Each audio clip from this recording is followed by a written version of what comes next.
In terms of the Japanese position, we saw in 1998 how Japan was among the most vocal countries to impose sanctions, cut off ties, and limit technology to India. Today, it is the opposite.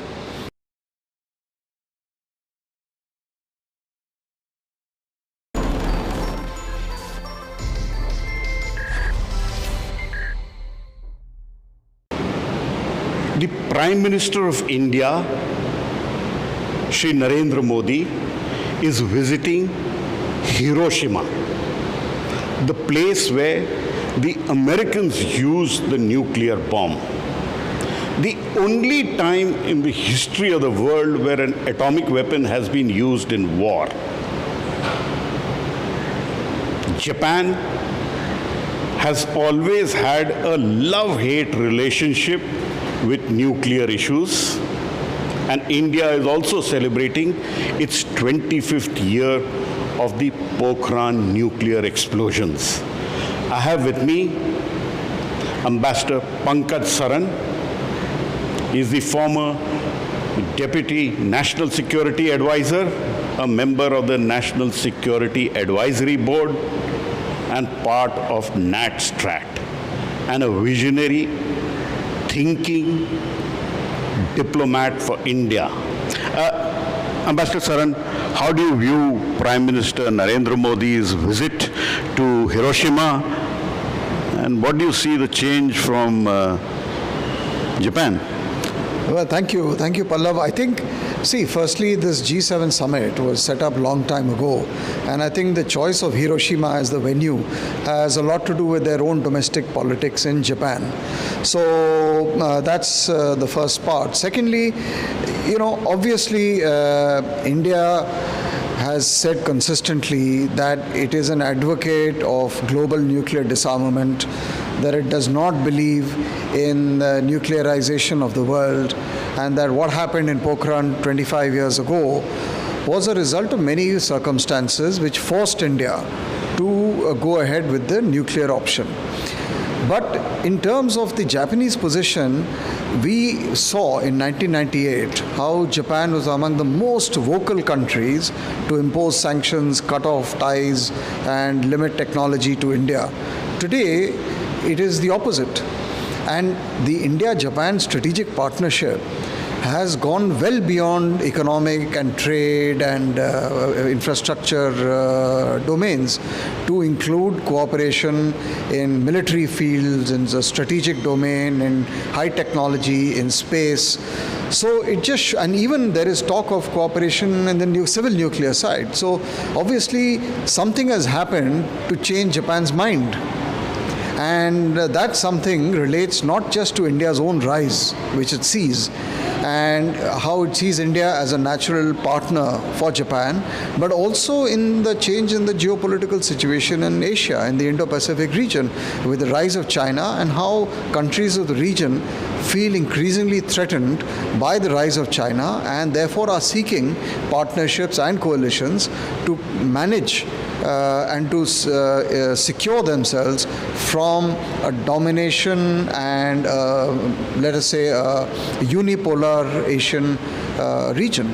So a lot has changed, and it reflects both on the rise of India as well as on the impact of the rise of China on the region itself, and how they are reacting to what China is doing in terms of its actions. Now, let's reverse back a little. During the course of the Indo-US civilian nuclear deal, one of the key issues which dogged India was trying to get the pressure vessels. They were all forged in Japan, and Japan was opposed to that. So do you think this visit could open the whole domain of India getting better civil nuclear cooperation with other countries? No, Japan is still wary. I mean, it is not as if, they've lifted everything. So they have a really serious constituency and a constitutional provision with regard to nuclear cooperation. But given that constraint, there is still movement in nuclear cooperation between India and Japan, which was unthinkable many years ago. But yes, there are limitations which they have, and we respect them, and we don't actually want to force them to do anything which is contrary to their own constitution. But on the other hand, this cooperation is actually moving forward. So the presence of Prime Minister Narendra Modi at Hiroshima at the Peace Monument, what signal does it send for the world and for India? Well, it just will reinforce India's position that it has held since independence, that India is a peaceful, non-violent country who has always stood for global nuclear disarmament and a nuclear weapon-free world. And we continue to do that. There is no change in that position. And we've adhered to our voluntary moratorium and the no first use policy and no use of nuclear weapons against non-nuclear states. So all that reinforces India's strong commitment for a world free of nuclear weapons if it happens sometime. Absolutely. I mean, we have never condoned the use of nuclear weapons for military purposes, and we have always actually spoken out against that. So, yes, the fact is that, of course, we haven't signed the Non-Proliferation Treaty because it is discriminatory, and in its current form, we will not sign it. But having said that, we have shown or demonstrated our capability, but matched it with our no first use policy, which currently continues to hold and stand. And as you said, we have fulfilled all the commitments that we made in the Indo-US nuclear deal in front of the nuclear suppliers group and in all other international arrangements. So we are actually right and well above the law. Thanks a lot for speaking to me, Ambassador Saran. Always a pleasure listening to you and your thoughts on India's security and India's foreign policy on all aspects. And it's always a delight speaking to you. So that was Ambassador Pankaj Saran telling us about the significance of the milestone visit being made by Prime Minister Narendra Modi to Hiroshima, the location where the Americans used an atom bomb.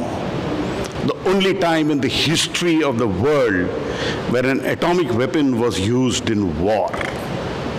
India remains a peaceful nation. We have our weapons, but they are weapons of peace. And I'm sure at the Peace Monument, Prime Minister Narendra Modi would also be reinforcing the fact that India is a peaceful nation but has capacity to defend itself. Thanks a lot for watching, and this is a discussion on New Frontiers with Pallava Bagla.